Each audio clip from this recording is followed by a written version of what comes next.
합니다. 오히려 설교를 어줍잖은 제가 하며 말씀을 흐리게 할 수도 있습니다.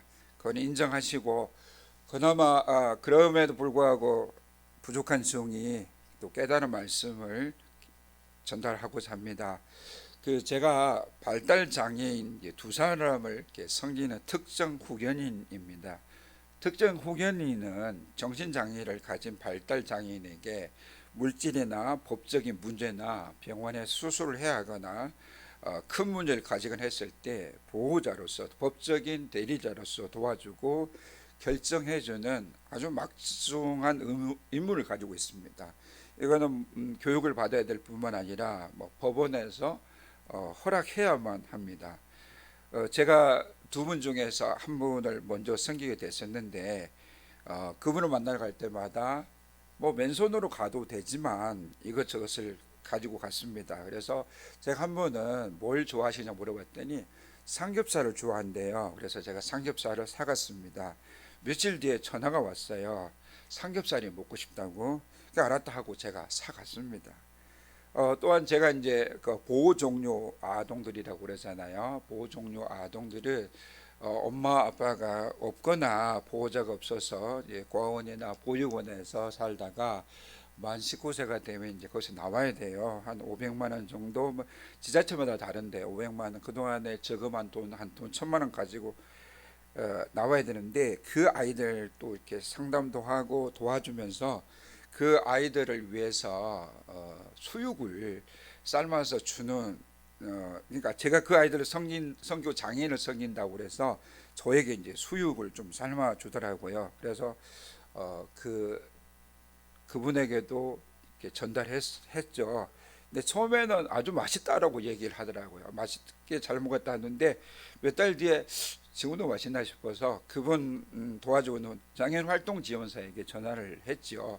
요즘 잘 먹고 잘 드시고 있느냐 그랬더니 이분이 말을 좀 머뭇거리면서 이제 수육을 그만 가져왔으면 좋겠다 하더라고요. 수육이 지리산 흑돼지도 들어오고, 그런데 이유는 기름기가 많아서 당뇨병이 있는 그분에게 좋지 않다는 것입니다. 여러분, 수육의 기름기 맛이 있습니까? 맛 없습니까? 고소합니다. 맛있습니다. 아멘. 네, 제가 무슨 얘기를 하려고 감 잡으신 분은 감 잡을 거예요. 근데 그분으로부터 며칠 뒤에 전화가 왔습니다. 이번에는 뭐가 먹고 싶다 하겠습니까? 쇠고기가 먹고 싶다 하더라고요. 그래서 제가 알았다 하고, 근데 그 다음만 재밌습니다. 어제도 먹었답니다. 어제도 자기 그 연금에서 이렇게 나온 돈으로 먹었다는데 저한테 소고기 사오랍니다. 그래서 저도 잘 안 먹는 소고기를 사가지고 갔습니다. 뭔가를 가지고 가면 이번에 안 가지고 가며 이번에 왜 안 가지고 갔냐고 제게 묻습니다. 이런 말이 있죠. 친절하게 호의를 베푸면 나중에는 당연하게 생각하고, 호의를 베푼 사람을 뭘로 생각합니까? 호구. 제가 호구입니다. 김호구 목사. 근데 우리가 복음을 받았지 않습니까? 그런데 그 복음을 귀하게 여기고 복음을 주신 하나님께 감사하고 그 복음을 자랑스럽게 여기며 살아야지 않습니까? 예수님을 믿은 지 1년이 지나고 10년이 지나고 어느 날부터는 이 복음을 내가 당연하게 받았다고 생각합니다. 복음을 내가 호구로 지금 느끼고 있진 않는지. 설교 제목을 처음에는 호구로 바뀐 복음 물음표에다가 이건 문제가 있겠다. 저야 그 설교를 들으면 이유를 알겠지만 너무 원색적이지 않을까? 호구로 대접할 만한 무가치한 복음은 아닙니다. 왜냐하면 천지를 창조하신 하나님의 복음이기 때문입니다. 하나님이신 예수님을 십자가에 죽이시고 부활하셔서 우리에게 값없이 주신 복음이기 때문입니다. 예수님의 피값으로 구원받은 구원의 복음이기 때문입니다. 이 땅에서 복음으로 살다가 복음이신 하나님의 집으로 가야 할 준비를 하게 되는 것이 우리에게 복음을 주신 이유요, 목적입니다. 근데 우리가 그 복음을 받은 자로서 그 호의를 호구로 받고 있지 않는지, 저는 책망보다도 참 울고 싶다는 생각이 들었습니다. 로마서 1장을 읽으면서 바울의 감정을 읽어보았습니다. 감정 카드 3장을 제가 뽑았습니다. 먼저 바울은 행복했습니다. 왜냐하면 그는 하나님의 복음을 위해 사도로 택정함을 입었기 때문입니다. 1절 같이 읽습니다. 예수 그리스도의 종 바울은 사도로 부르심을 받아 하나님의 복음을 위하여 택정함을 입었으니, 이 택정함을 입었다는 것은 따로 세우심을 받았다는 것입니다. 얼마나 행복할까요? 하나님을 사랑한다는 명목 아래 예수님을 하나님이라고 믿는 사람들을 핍박하고 잡아 죽이기까지 했던 사울, 그 자신을, 그 복음을 전하는, 예수가 하나님이라는 복음을 전하는 사도로 불러주시니 생각만 해도 바울은 기쁘고 즐겁고 행복했습니다. 두 번째 감정은, 바울은 흥분되는 감정을 억누를 수가 없었습니다. 왜냐하면 그 놀라운 복음을 로마에 있는 성도들에게도 전해주고 싶은 마음 때문에 이 막 가슴이 뜨겁게 막 타올랐습니다. 불타올랐습니다. 9절에서 11절 상반절 같이 읽습니다. 내가 그의 아들의 복음 안에서 내 심령으로 섬기는 하나님이 나의 증인이 되시거니와 항상 내 기도에 쉬지 않고 너희를 말하며 어떻게 하든지 이제 하나님의 뜻 안에서 너희에게로 나아갈 좋은 길 얻기를 구하노라. 상반절만, 내가 너희 보기를 간절히 원하는 것은, 사랑에 들뜬 거죠. 브레이크 밟으십시오. 사랑에 들뜬 겁니다. 복음을 전해주고 싶은 이 마음이 막 가슴에 막 불타오는 겁니다. 마치 여러분들이 연애할 때 있잖아요. 기억도 안 나죠? 그냥 내 눈을 뭐 찔렀지 하면서 기억도 안 날 건데, 그 연애, 사랑하는 그 연인을 보고 싶은 그 뜨거운 감정 있잖아요. 그 뜨거운 감정이 지금 바울의 감정입니다. 자, 들리는 설교 유혹하는 예화라는 책을 쓰신 그 광주 충광교회 이재현 목사님의 세미나를 제가 들었어요. 그분과 잠시 교제를 가졌습니다. 그분 가까이 하기 너무 어려운데, 저도 1m 73이거든요. 근데 그분을 보니까 사진을 찍었는데 제가 완전히 그 골리앗과 다윗처럼 작더라고요.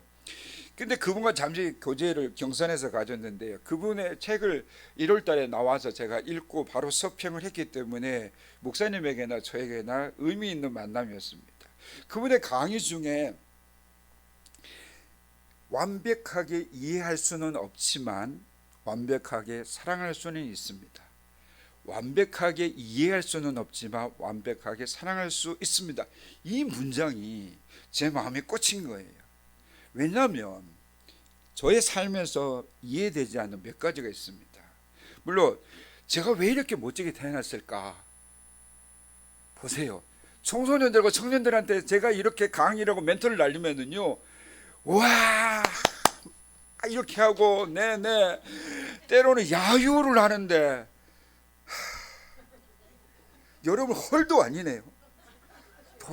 누가 와서 얘기를 해야 되죠? 뭐 서른도 씨가 와야 되나요? 임영웅 씨가 와야 되나요? 어쨌든지 저는 제 삶에서 이해되지 않는 몇 가지 때문에 저는 하나님 앞에 기도하다 안 돼가지고 모르겠습니다. 이게 아니고 제 가슴 속에 이해되지 않는 몇 가지가 있었어요. 그래서 고신대학교에서 제가 섬기던 교회 청소년들이 이제 거기에서 수련회를 하는데, 거기에 이제 애들은 수련회를 하고 교사들과 교육자들이 이제 중보기도 한다고 그래서 돌아가면서 기도 순서를 있잖아요. 저는 근데 그날 잊지 못해요. 여름에 지하실에서 저 혼자 막 땡꿈을 질렀어요. 왜? 좀 더 세게 하면, 여러분, 왜 그랬습니까? 하나님 왜 그랬습니까? 도대체 나한테 왜 그러십니까? 맞짱 뜨다는 건 아니고 막 목이 터져라. 뒷말은 안 들어. 왜 그랬습니까? 하나님 왜 그랬습니까? 왜 제가 그게 안 된다고 그렇게 하지 말라고 금식하면서 역전되리라 찬송까지 불렀는데 역전은 제가 역전될 판입니다. 제가 죽을 판입니다. 하나님 왜 그랬습니까? 왜? 그 정도 했으면 어떤 사람들은 하나님의 음성을 듣는데요. 아들아, 그 일밖에 없었다. 가로 열고 이응 비음 가로 닫고 저한테는 아무것도 없는 거예요. 그리고 그분은 말이 없었다. 점점점. 금식하면서 울면서 안 된다고. 저한테 금식은 거의 죽는 거거든요. 하루 종일 금식을 하면 하나님께서 막 바나나 보여주시고 막 죽도 보시고 막 이렇게 때문에 금식을 하는 차례 먹고 기도한다는 주인데 하나님 왜 그랬습니까? 하나님 왜 그랬습니까? 제 인생에 몇 가지 일 왜 그랬습니까? 왜 그랬습니까? 저한테. 근데 그날 하나님의 뜻을 완벽하게 이해할 수는 없지만 그러나 하나님을 완벽하게 사랑할 수는 있습니다. 하나님 왜 그러셨는지 완벽하게 이해할 수는 이 세상에 없을 것입니다. 그러나 하나님, 그럼에도 하나님을 완벽하게 사랑할 수는 있습니다. 하나님의 계획과 섭리, 저에게 허락하신 정말 하나님이 계신가? 하나님이 살아계신가? 우리 아버지도 내 어렸을 때 돌아가시더니 내 하나님마저도 그렇게 무책임하신가? 그럼에도 돌아서면 하나님 사랑합니다. 하나님 신실하십니다. 하나님 성실하십니다. 하나님은 옳습니다. 그런 저에게 하나님을, 당신을 사랑할 마음 주셨으니 감사합니다. 완벽하게 이해할 수는 없지만 완벽하게 사랑할 수는 있습니다. 앞으로 저는 하나님께서 그때 있잖아, 2004년, 2011년, 2019년 있지, 내가 얘기해 줄게 한들 지나간 일인데 무슨 소용이 있겠습니까? 변함없이 제 가슴 속에는, 그럼에도 하나님은 신실하십니다. 나 같은 종이, 나 같은 사람에게 하나님의 복음을 주셨고 예수님을 믿음으로 하나님의 아들과 딸이 되었고 하나님의 백성이 되었고 이후로는 하늘나라에 갈 수 있다는 소망이 있으니 이게 하나님 은혜 아니고 하나님의 사랑 아니고 무엇이냐는 것이죠. 바울은 어땠습니까? 바울은 하나님 여호와 신앙의 사람이었습니다. 그래서 하나님 말고 다른 어떤 나사렛의 어떤 젊은이, 십자가에서 죽었던 그 젊은이가 하나님이라는 그 복음, 그 사람들의 신앙을 보고 혈기가, 피가 거꾸로 솟았습니다. 그래서 잡아 죽였습니다. 죽이고 하나님 앞에 내가 잘했다라고, 내가 율법의 사람이라고 그렇게 떳떳했던 사람이었습니다. 그런 사람을 하나님께서는 죄도 묻지 않으시고 다시 예수가 하나님이시다, 예수를 믿어야 구원을 받는다는 복음을 주셨고 복음을 전하는 사도로 자기를 택정 세우셨으니 이게 얼마나 놀랍고 놀라운 사랑이냐는 것입니다. 완벽하게 이해할 수는 없지만 당신을 완벽하게 사랑할 수는 있습니다. 이게 바울의 마음이었죠. 근데 그것을 로마에 있는 교회에 전하러 간다 하니까 너무 가슴이 뜨거운 것입니다. 너무 가슴이 벅찬 것입니다. 세 번째, 그런데 바울은 걱정이 됩니다. 걱정에 매달리는, 걱정스러워하는 바울의 마음인데, 왜냐하면 이미 로마 교회는 복음을 받아들였거든요. 20년 전에 복음을 받아들였습니다. 그런데 그들과 안위, 서로 위로하고 또 그들과 함께 바르게 서보자, 이렇게 위로하러 갈 일이 생겼다는 것입니다. 그것 때문에 사도 바울은 걱정스러워합니다. 11절 12절 우리 말씀을 같이 읽어볼까요? 시작. 내가 너희 보기를 간절히 원하는 것은 어떤 신령한 은사를 너희에게 나누어 주어 너희를 견고하게 하려 함이니 이는 곧 내가 너희 가운데서 너희와 나의 믿음으로 말미암아 피차 아니함을 얻으려 함이라. 아멘. 하나님의 사랑의 복음에 가슴 뜨거운 바울이죠. 그런데 로마에 있는 성도와 교회를 보니 걱정스러운 것입니다. 본문에는 잘 나타나 있지 않지만 바울이 로마에 있는 성도에게 편지를 보내기 전에, 금방 얘기했던 것처럼 바울이 편지를 보내기 전에 이미 로마에 20년 전에 복음이 들어갔어요. 복음이 들어갔는데 복음을 받은 그 사람들이 그 시대의 상황을 이겨낼 힘이 되지 못했던 것으로 보인다는 것이죠. 무슨 뜻이냐면요, 로마의 핍박과 압박에 힘들어하는 성도들이 고난을 이겨낼 것은 자기 개발, 학습, 지식 아닙니다. 오로지 무엇으로 이길 수 있습니까? 무엇으로? 복음으로.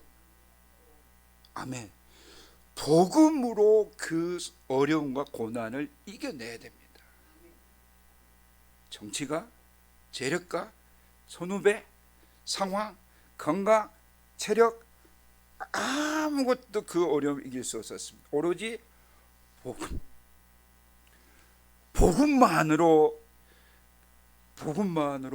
그 상황을 이길 수 있는데, 그 복음이 로마에 있는 성도들의 삶에 작동했습니까? 안 했습니까?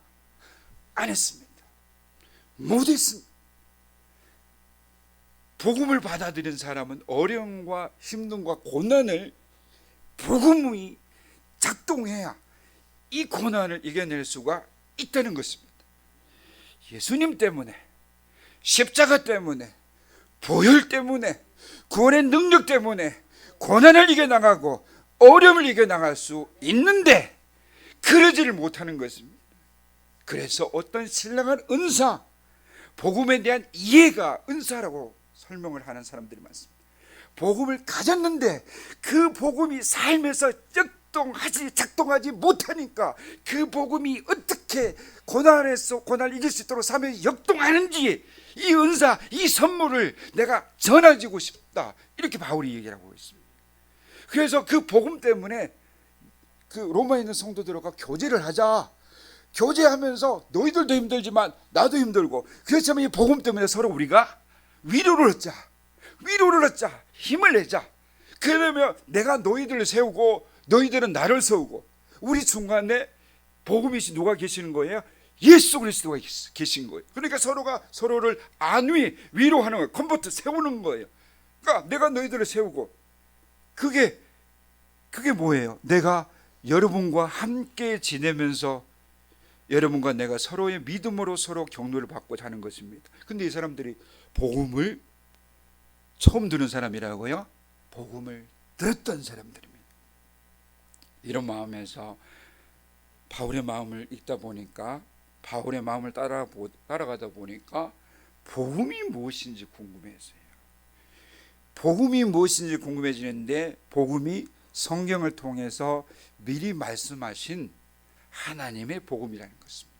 성경에 미리 말씀했다. 그게 하나님의 복음이라는 것입니다. 2절은 이 복음은 하나님이 선지자들 통해 그의 아들에 관해 미리 약속하신 것이라고 2절 말씀했고, 3절 그의 아들에 관해서는 육신으로 누구의 혈통요?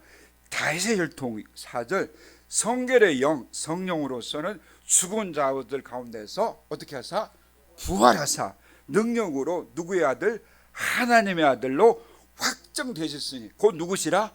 우리 주 예수 그리스도라고 복음에 대해서 얘기를 합니다. 2절에서 4절 같이 읽습니다. 시작. 이 복음은 하나님이 선지자들 통하여 그의 아들에 관하여 성경에 미리 약속하신 것이라. 그의 아들에 관하여 말하면 육신으로는 다윗의 혈통에서 나셨고 성결의 영으로는 죽은 자들 가운데서 부활하사 능력으로 하나님의 아들로 선포되셨으니 곧 우리 주 예수 그리스도시니라. 아멘. 복음은 바울이 지중해 주변 세계를 돌아다니면서 선포했던 예수님에 관한 선포를 가리킵니다. 복음을 나타내는 헬라어, 여러분 그리스어가 뭔지 다 아시죠? 뭐죠? 유씨인데 막 승리했다 이러니까 많이 얘기하잖아요. 육안의 닭발? 유앙겔리온 들어보셨나요? 유앙겔리온. 처음 들으셨어요?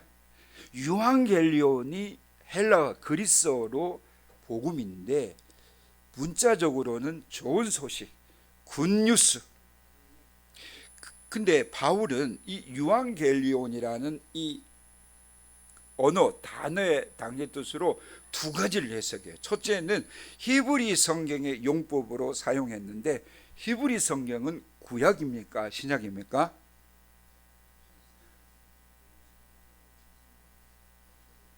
구약입니다.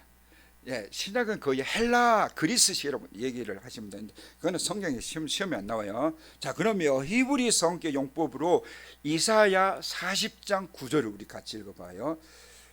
이사야 40장 9절에 히브리 성경, 그러니까 바울은 구약을 믿는 사람들에게 먼저 이 유앙겔리온을 이렇게 썼다라고 하는데, 이사야 40장 9절 시작. 아름다운 소식을 시온에 전하는 자여, 너는 높은 산에 오르라.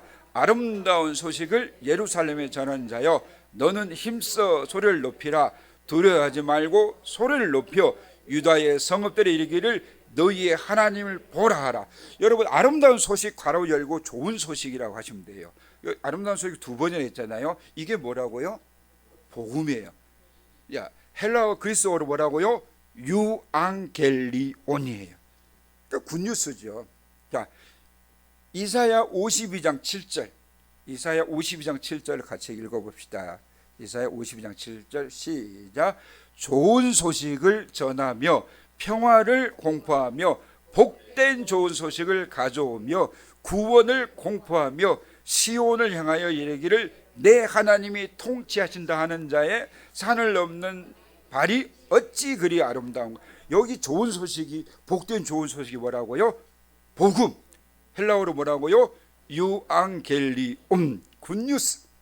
이사야서의 본문에 등장하는 이 전령이잖아요. 소식을 전하는 전령은 바벨론이 몰락하고 이스라엘이 바벨론 포로 상태에서 이스라엘로 어떻게 해요? 돌아온다. 근데 이스라엘 사람들만 돌아오면 이 포로들을, 여기 있던 것도 똑같아요.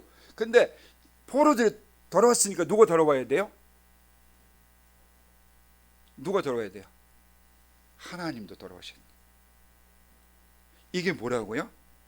이게 유앙겔리온인데, 그럼 하나님이 돌아오셔서 어떻게 해야 돼요? 하나님이 통치하셔야 된다는 거예요.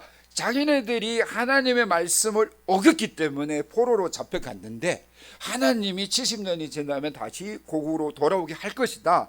자, 이 소식을 전하면서, 그런데 하나님이 우리를 어떻게 하신다고요? 통치하신다.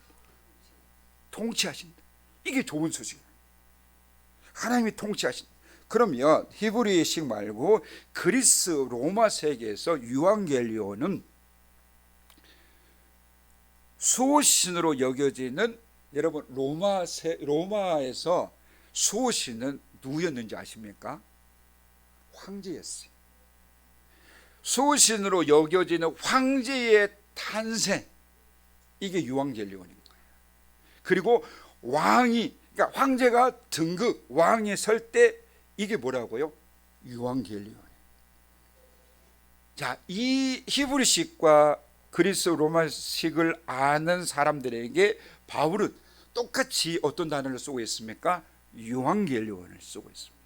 그러니까 바울은 어려운 단어가 아니라 쉬운 단어, 쓰고 있는 단어를 가지고 어떻게 하는 거예요? 이 사람들에게, 로마에 있는 사람들에게 하나님의 복음에 대해서 얘기를 하고 있는 거예요. 어렵습니까? 쉽습니까? 쉽지요? 어려워요? 그래요? 그러면, 근데 이게 있잖아요. 제가 제 패친 중에 고등학생이 있는데, 고등학생이 철학책을 가지고 페북에 올리면서 다른 어른들하고 그 철학 얘기를 주고받더라고요. 근데 저는 솔직히 철학책을 읽으면 되게 어렵거든요. 기존 교회들이 어떻게 보면 이렇게 유한겔리오 로마서 1장에 이렇게 바울이 썼던 복음을 못 들어보고 신앙생활하는 사람들이 많다는 거죠. 자, 바울에게 있어서 복음은 자신의 통치를 이 땅에 구현한 왕 예수님에 관한 선포라는 거죠.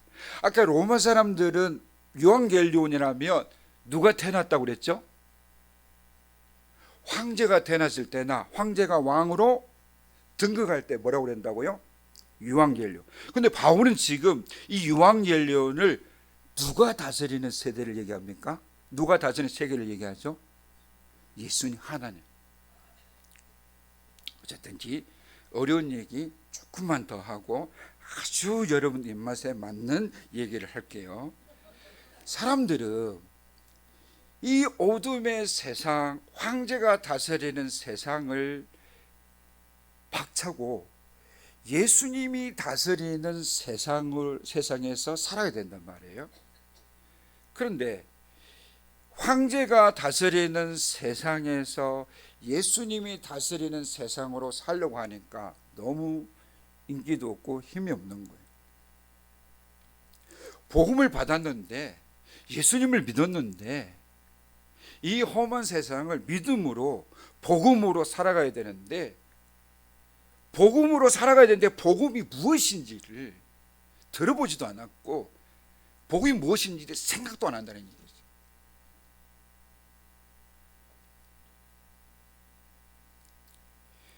예수님이 이 땅에서 우리를 다스리는데 그게 임마누엘 세상이 되는 거죠. 자, 그렇다면 내가 믿는 우리 주 예수 그리스도는 무엇이라고요? 내가 믿는 우리 주 예수 그리스도는 복음입니다. 복음이신 예수님께서는 하나님께서 옛 선지자들 통해서 또 성경을 통해서 예언하셨습니다. 그리고 성결의 영 성령으로는 죽은 자들 가운데서 어떻게 하셔서 부활하셔서 능력으로 하나님의 아들로 확정되셨습니다. 그분이 누구라고요? 예수님이죠. 예수님은 하나님이십니다. 맞습니까? 예수님을 믿는다는 것은 곧 하나님을 나의 아버지로 영접하는 것인데, 자, 이게 복음이거든요. 자, 복음은 성경에 약속했다라고 얘기를 했고, 복음은 구원을 주시는 하나님의 능력입니다. 감사합니다. 그럼 16절 17절 같이 읽겠습니다. 시작. 내가 복음을 부끄러워하지 않으니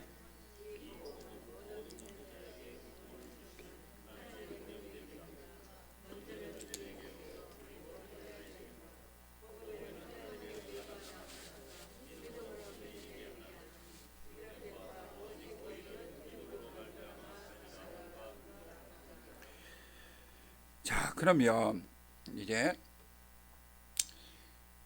로마 사람들은 이 복음을 믿지 않았습니다.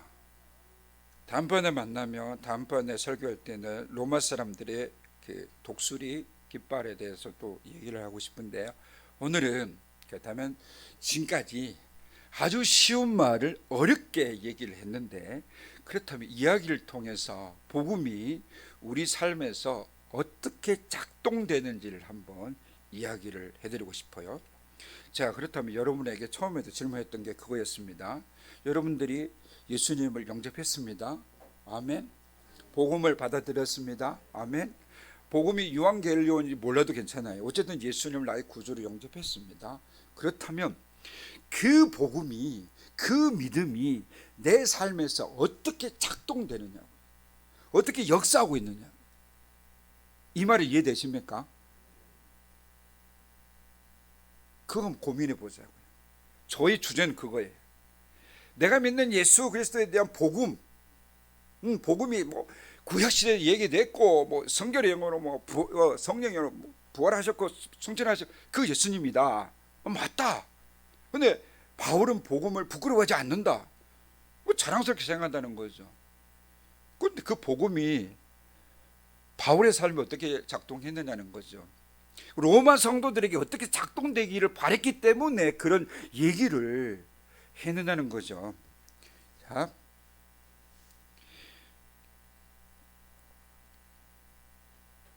예수님의 복음, 예수님을 믿음으로 구원받는다는 복음, 예수님을 믿음으로 하늘나라에 간다는 복음을 우리는 듣고 또 들어야 합니다. 여러분 듣고 있습니까? 오늘 설교 말고 예수님이 내 죄를 위해서 십자가에서 돌아가셨다, 나는 그 예수님을 믿으면 구원을 받는다, 이 십자가의 복음을 듣고 계십니까? 여러분 가슴에 그게 내 가슴에 뭐 꽂히고 내 가슴에 기쁨이 됩니까? 아닐걸요. 제가 예수님 믿은 지 열 몇 살 때, 초등학교 2, 3학년 때 예수님 믿었으니까 거의 한 40년 넘게 믿었잖아요. 여러분 예수님을 믿은 지 1년 딱 지나고 3년 지나면 이제 바리새인 되고 율법주의자가 돼요. 내가 교회 일을 많이 하면 할수록 내 복음은 내 삶에서 작동 안 합니다. 그래서 여러분이 묻고 싶은 거예요. 내가 예수를 그리스도로 말미암아 내가 구원을 받았는데, 근데 내가 그 복음이 내 삶에 작동하느냐는 거예요. 어느 목사님의 사모님이 계셨는데 그 사모님이 소천하셨어요. 암으로 소천하셨는데요, 암이라는 그 진단을 받고 뭐 견디고 뭐 약도 드시고 이렇게 음식도 하시고 운동도 하셨어요. 그러다가 어디 좀 몸이 좋으니까 어느 곳에 갔다가 좀 코로나 걸려가지고 돌아가셨는데, 근데 이 사모님께서 목사님에게 자주 했던 말이 여러분 무엇인 줄 아십니까? 여보, 내가 예수 그리스도를 믿어 하나님이 백성이 되었고 하늘나라에 간다는 복음에 대해서 자꾸 설교해 주세요. 내 마음이 자꾸 흔들립니다. 내가 죽어서 내 죽는 건 확실한 사실인데 하늘나라에 갈 수 있는지는 헷갈리니 설교를 들을 때는 다시 믿음이 생기고 또다시 병상으로 가면 내가 너무 복음에서 흔들립니다. 그래서 이 복음에 대한 얘기를, 설교를 자주 해 달라고 했다고 합니다. 저는 그러면서 제 자신에게 질문해 봤습니다. 복음은 내 삶에서 역동하고 작동하고 있는가? 나는 복음을 내가 받아들였는데 내가 예수님을 생각하며 가슴이 뛰고 십자가를 생각하며 감동이 되고 교회를 생각하며 은혜가 되고 예배 시간이 기다려지는가? 기다려지는가? 하나님 앞에서 우리 민낯으로 볼 때 목사도 하나님이 맡겨주신 일로 인해서 그 일을 한다고 이리저리 뛰고 하다 보면 복음에 대해서 흐려지기도 하고, 예수 그리스도에 대해서, 예수 그리스도 믿음으로 말하면 구원을 받는다는 것은 아는데 이론으로만 남아서 내 가슴에 심정을 뛰게 하지는 못하더라는 거예요. 그러면서 로마서를 다시 묵상하다 보니 여러분들의 얼굴이 떠올랐습니다.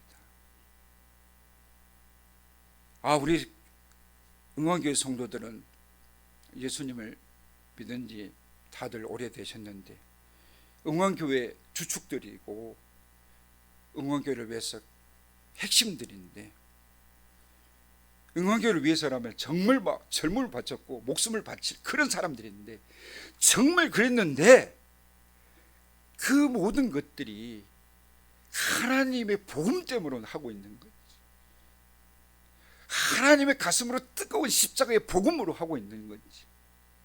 다시 묻고 싶어지다는 것입니다. 여러분들이 가슴이 뜨겁다면 저 혼자만 회개하면 됩니다. 그냥 가슴이 식어져 버렸다면 같이 하나님 앞에 회개하고 복음으로 뜨거워지길 주님의 이름으로 축복합니다. 자, 복음으로 인해 뜨거워진 그럼 복음으로 역동하는 한 사람 얘기를 한번 들어볼게요. 광야에서 소망을 보다라는 책을 쓰신 이한영 목사님이 계세요. 그분의 누나가 명자 누나인데, 명자 누나라는 책을 제가 몇 년 전에 읽고 참 대단하다 그랬는데, 이분이 그분이라는 걸 모르고 읽었는데요, 자기 어머니에 대해서 얘기를 합니다.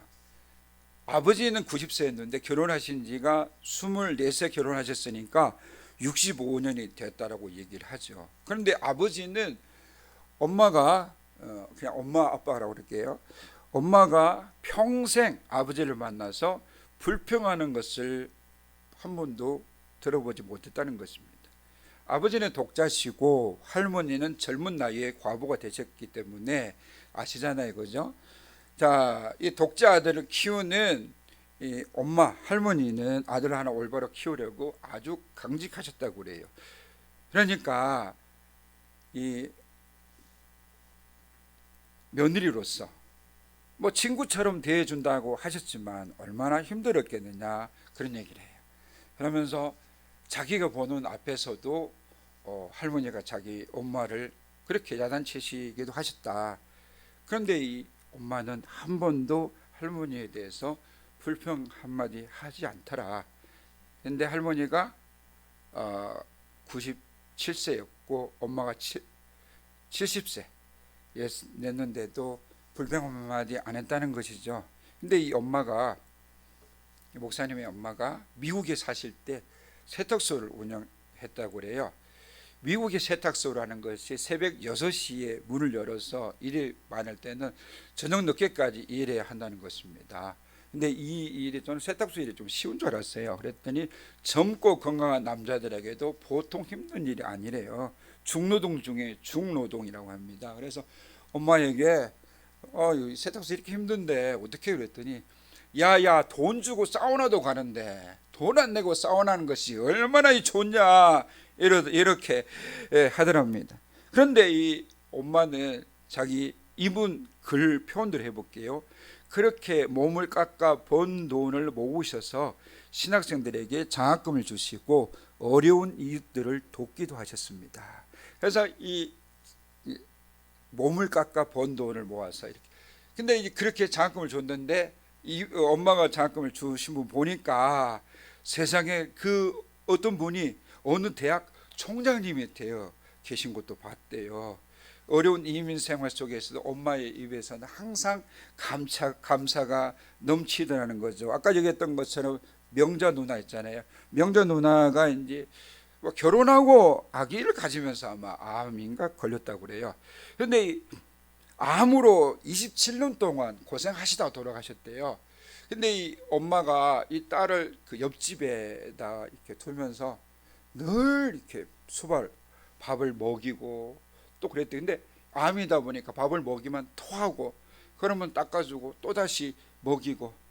이제는 다들 반응하시네. 유황젤리온 할 땐 다 어렵다 하시는데 설교를 계속 이렇게 가면 저 하나님에 혼납니다. 근데 27년 동안 그렇게 간호를 할 때 이 아들이 또 그랬겠죠. 엄마 너무 힘 안 들어요, 이렇게 했더니 얼마나 감사하냐, 하나님께서 누나를 살게 해주셨지, 그렇게 감사를 하더랍니다.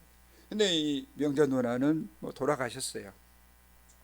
그래서 이 목사님이 엄마를 너무 존경하는데 미국에 계시니까 매년에 이제 한 번씩 한국에 오시면 이제 자식들이니까 좋은 음식을 주고 싶은 마음이었지 않겠습니까? 이제 좋은 식당에 가려고 하면 이 엄마는 뭐라 하는지 아세요? 저도 이거를 이제 좀 생각하면서 그래야 되겠다 생각했는데, 유명한 식당 아니다, 얘야 장사가 좀 안 되는 집으로 가자. 장사 안 되는 집으로 가자. 그리고 조용히 장사 안 되는 집을 찾아가서 이렇게 식사를 하시고 오시더라는 거죠. 한 번에 고속도로를 가다가 휴게소에 갔다 오는데 당뇨로 이렇게 고생하시는 엄마가 도넛 설탕 덩어리잖아요. 설탕 덩어리 그걸 막 이렇게 한두 개도 아니고 막 싸우시더래요. 그래서 엄마 왜 그랬어요 하려고 그랬는데 그거 보니까 엄마 눈에는 그 집이 장사가 안 되는 집인 거예요. 너무 안쓰러워가지고 이 엄마가 도넛을 사가지고 오신 거예요. 아들이 잘하면서 공부도 안 하고 말도 안 들을 때 엄마는 매를 듣지 않으시고 엄마의 방으로 들어가서 아들을 용서해 달라고 눈물로 기도하시더래요. 그럼 이 아들이 때때로 어렸을 때 그랬잖아요. 아, 엄마, 아빠 좀 속 좀 쓰게 봐라 하면서 일부러 가출하기도 하고. 근데 엄마가 눈물 흘리면서 기도를 하니까 이 아들이 너무너무 미안해지더라는 것이죠. 근데 자기 부인 며느리도 뭔 일만 있으면은 미국에는 시어머니 되잖아요. 어머니 어쩌고 이런 어려운 일이 있는데요, 기도해 주세요. 그러면 애미야 알겠다 하고 기도하다라는 얘기죠. 이게 복음으로 산 사람의 이야기입니다. 복음이 우리 삶 속에서 역사할 때, 역동할 때 이렇게 살아간다는 것을 예로 들고 싶었습니다. 복음으로 사랑하는 성도 여러분, 제가 쉬운 복음을 너무 어렵게 해석하지 않았나 죄송합니다. 저는 쉬운 것을 어렵게 하는 은사를 받았나 봅니다. 그러나 제 가슴 속에는 이런 생각이 있었습니다. 오늘 새벽까지 강대상에 올라오면서까지 하나님, 앞부분만 얘기하고 뒷부분은 빼도 되지 않을까요? 근데 제 마음에 은광교회 성도들 수준을 이렇게 하는 것, 앞부분만 얘기했으면 여러분들이 도대체 무슨 얘기를 했을까 이런 고민을 할 수도 있었을 것 같아요. 근데 오늘 하나님께서 우리에게 뭐라고 말씀하십니까? 그 귀한 복음으로 시련을 이겨내라고 말씀하십니다. 우리들의 삶 속에서 복음이 작동되라고 얘기합니다. 받은 것에 감사하면서 기쁨으로 하루하루를 살고 복음이 이끄시는 대로 살라고 말씀하십니다. 여러분 이렇게 사시겠습니까? 아니면 이미 구원받았으니 내 멋대로 살자입니까? 어느 신학자가 이렇게 얘기를 하더라고요. 구원파가 믿는 구원론이 우리 한국 성도들이 믿는 구원론과 똑같다고 얘기하죠. 화가 나죠. 그 무슨 말이냐면 예수님을 믿음으로 말미암아 구원을 받으면 그 다음은 아무리 잘못해도 상관없다, 회개하면 된다, 이렇게 다들 믿고 산다고 합니다. 맞는 말씀이지만 복음을 받은 사람은, 구원을 받은 사람은 그렇게 사는 것이 아닙니다. 죄를 지을까 싶어서, 하나님의 마음을 아플까 싶어서 부들부들 떨면서 하루하루를 살아가는 것, 나에게 주어진 시간들을 감사하면서, 나에게 주어진 자식들과 직장을, 교회를 감사하면서 사는 것이 구원받은 자의 삶이라고 합니다. 이렇게 하면 안 되겠죠. 마지막 말입니다. 이미 구원받았으니 내 멋대로 살자. 복음을 호구처럼 여기고 있지 않는지. 한번 제가 원고들 한번 읽어볼게요. 아니면 이미 구원받았으니 내 멋대로 살자입니까? 복음을 호구처럼 여기지 마시고 기쁨으로 감사함으로 받으시고 하루를 감사하며 살 수 있기를 복음이신 예수님은 우리에게 부탁하십니다. 이 말씀 붙잡고 기도했으면 좋겠습니다. 복음은 기쁜 소식입니다. 즐거운 소식입니다. 우리를 죄에서 구원하셨고 하나님의 아들과 딸이 되게 하셨습니다. 우리의 세상을 떠나면 하나님 하늘나라에 갈 것 뻔합니다. 그렇지만 복음을 받은 자로서 고난과 역경을 어떻게 살아가야 될지 복음이 작동할 수 있도록, 복음이 나를 그 삶 속에서 이끌어갈 수 있도록 우리는 몸부림쳐야 됩니다. 바울처럼, 바울이 로마 성도들에게 안타까워했던 그 마음처럼 말입니다. 우리 말씀 붙잡고, 저는 부족하지만 성령님이 여러분들을 깨워주셨으면 좋겠습니다. 우리 주님 한번 부르고 기도했으면 좋겠습니다. 주여, 자비로우신